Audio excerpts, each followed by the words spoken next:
Hey folks, we're back with another video, and today we're going to be talking about bloating and some of the common recommendations that I'd make for bloating. Simple herbs, they're very symptomatic support, and so like the biggest piece with bloating and distension and that kind of fermenting gut symptom is treating the root cause. Otherwise you're just going to spin your wheels and you're not going to kind of get permanent resolution of symptoms. So we're not talking about that today. I've done a video on that, we can check it out. Top reasons for bloating, top drivers, that's what you have to resolve. So with that caveat out of the way, I wanted to talk about some of my favorite herbs, because when a patient comes to me and when we're working together, we're looking for symptom support. We want people to feel better while we're getting them better, treating the root cause. You kind of meet in the middle, people feel better, and we've resolved why they were feeling unwell in the first place, and kind of job done. Next step, maintain those improvements, but we'll talk about that in a future video. I've got one coming up on how I kind of approach treating people, my treatment, my modality, my style, my approach. Anyway, long story short, talking about bloating, herbs that I use, and the really big one here would be carminative herbs. If you're looking for a little resource here, maybe you're studying herbal medicine, you kind of can't go much beyond David Hoffman. He has a fantastic book called Medical Herbalism, and it's just a great materia medica for Western herbal medicine. And he talks a lot about carminatives and how it's actually the end result. That's what kind of encompasses carminatives, and that is the reduction of gas, or the body's ability to kind of process gas, that fermenting gut piece. And not so much its kind of action, kind of how it works. So it's the end result with carminatives. Carminatives, big weird fancy word, you might never heard of it, you might be a herbalist and you might know these back to front, but carminatives, the best way that you can kind of encapsulate them would be herbs that are typically rich in volatile oils. So I'll list a few of my favorite ones, and then we'll get into where you'd apply them, what you'd look for, some of the caveats or contraindications with a few of them. But like big picture, these herbs are incredibly safe, typically incredibly well tolerated, and effective for symptom control or symptom support with bloating. So before we get into it, when would you use carminatives? You would use them typically around mealtime, whether before or whether after, when you're extremely symptomatic. Sometimes gas can kind of build up through the day. Patients often say, look, I feel worse like evening, into nighttime. That's when I'm so bloated and so distended and so gassy. And typically gas, bloating, distension, abdominal pain that kind of moves around, I would assume that that's trapped gas until proven otherwise.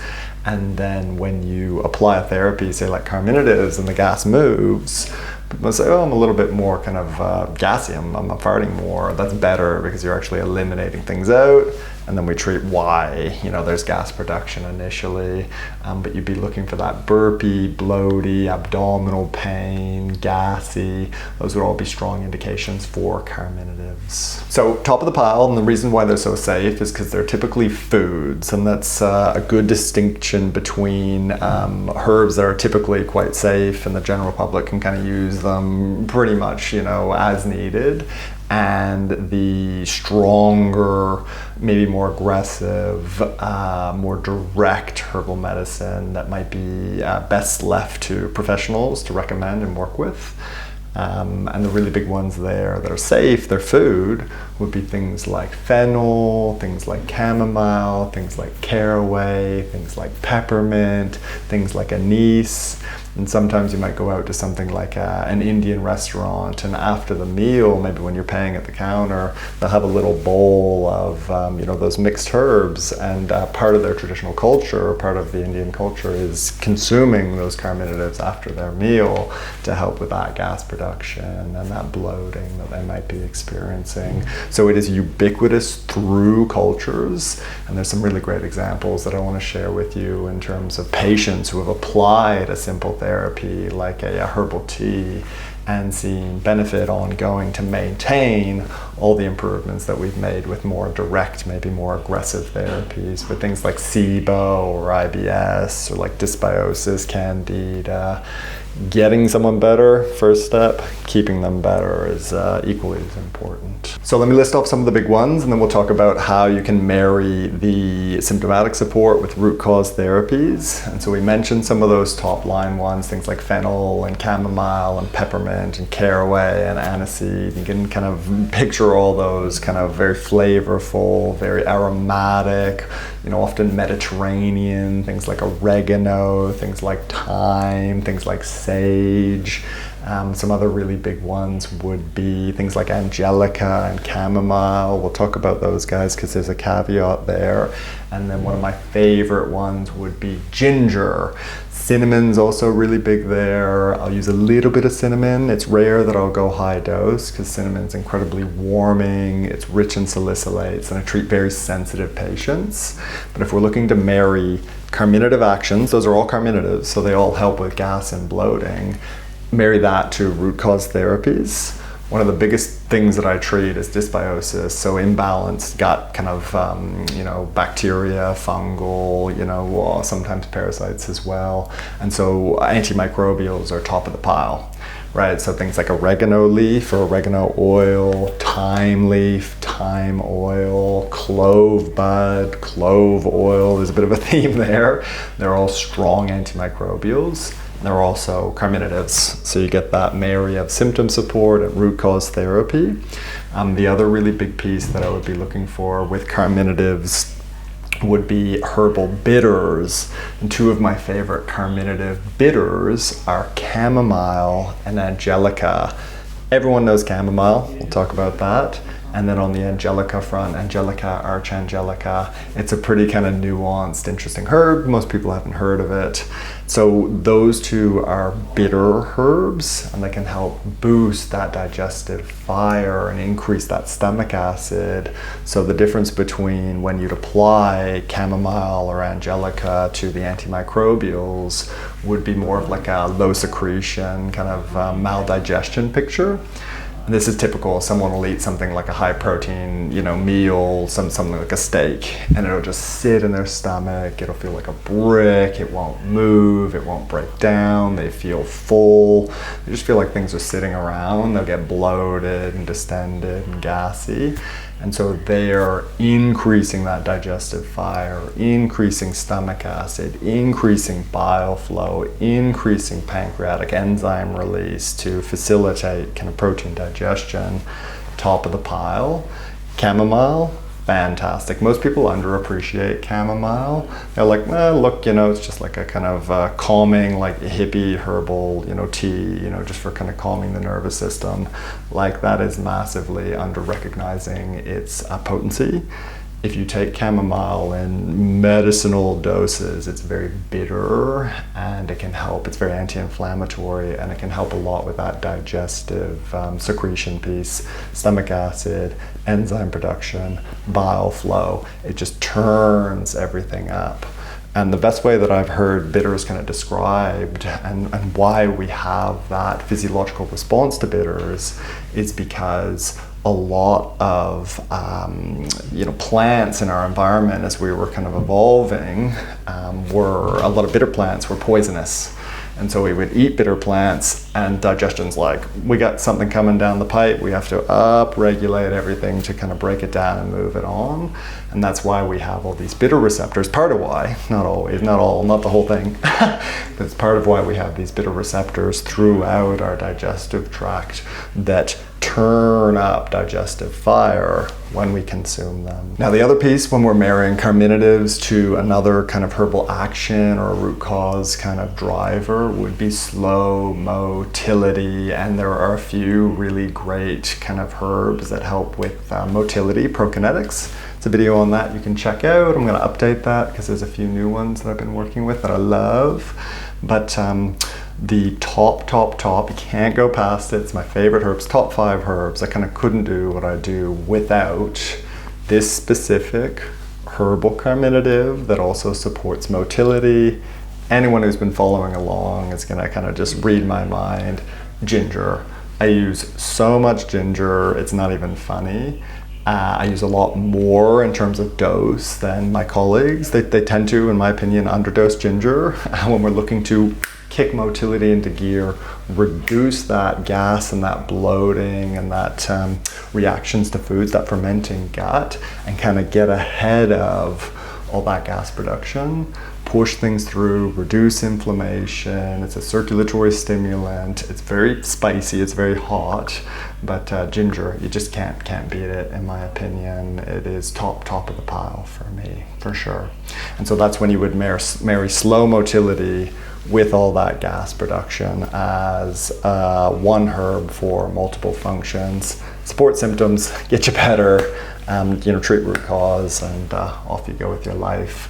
Cool thing about ginger, you can kind of cook with it, you can make ginger tea. I really encourage patients to kind of grate fresh ginger, simmer it on the stove and consume it. You can mix some lemon in there, and then if you tolerate it, you can put a bit of honey in there, and it can be quite a pleasant drink.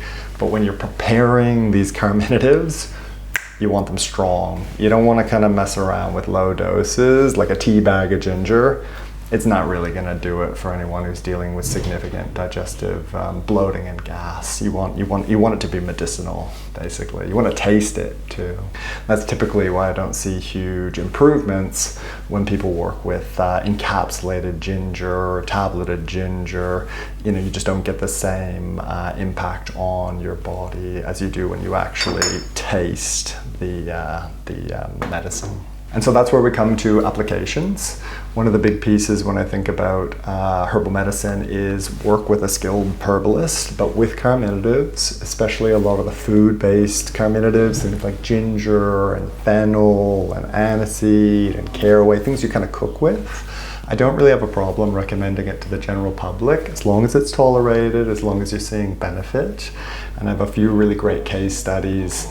One even just recently, he was Italian, and his grandmother said, look, just brew up a big, strong tea of fennel and look for improvements. So he brought that in alongside what we're doing and saw really, really big benefit in his digestive symptoms.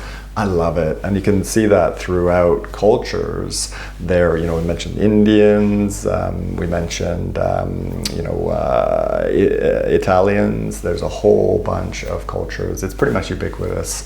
Well, they'll turn to these digestive carminatives to support their digestion when they're eating foods that cause that gas and bloating. Now, if we're talking about caveats, there's always caveats. One of the really big ones is that carminatives can, and there's one specific one that does this the most, they can lower that LES, lower esophageal sphincter tone, and trigger that reflux piece. Those are for people who are dealing with heartburn, and it's not everyone that deals with heartburn that's going to have that problem. So it's case by case. And the most notable one there, anyone who has heartburn that has this problem just knows for sure, peppermint is the most notorious there to be triggering kind of reflux and heartburn. And that again is just because it's lowering that LES sphincter tone. So I would definitely avoid carminatives, particularly peppermint. If that's you, don't do it just because you read it online. It's because it has to trigger that digestive symptom to let that guide your way and avoid it. And then the other really big piece would be anyone who's dealing with gastritis or inflammation or visceral hypersensitivity, strong leaky gut, incredibly intolerant to anything they put in their digestive tract. Carminatives might be best avoided because they are rich in essential oils. They can kind of aggravate that gut lining, particularly if it is inflamed and sensitive. So if someone comes to me and they're like, I've got crazy heartburn and I've just got gastritis. Every time I get scoped, it's just gastritis, leaky gut, the markers are through the roof, strong food intolerances. I would not start someone on a carminative protocol. I definitely would avoid liquid herbal medicines, which is my baby, this is my favorite, this is where I see all the benefit working with patients. And I would start them on a soothing, healing, anti-inflammatory, something like DGL or ribwort, the higher polysaccharides, slippery elm, aloe vera, marshmallow root if they can tolerate it, zinc carnosine, something just to kind of give a little, Saccharomyces boulardii, something to give a little bit of a buffer so that things can heal and then we bring in the Carminatives from there. So hopefully that was helpful. If it was, like, comment, subscribe. If you're dealing with digestive health issues and you're in New Zealand or Australia, then reach out to the clinic. Love to work with you. And I'm going to be putting together a whole bunch more of these kind of materia medica applications, kind of how I work and what I work with. I definitely use some common herbs, chamomile, peppermint, oregano, thyme, love them, use them all the time. And then some other herbs, things like angelica, you know, it's like a warming, bitter carminative. I mean, almost unheard of. There's only a few of them. And it's a really beautiful herb that not a lot of people know about. So I think kind of broadening your horizons there and understanding that herbs work and they can really make a big difference. It's huge.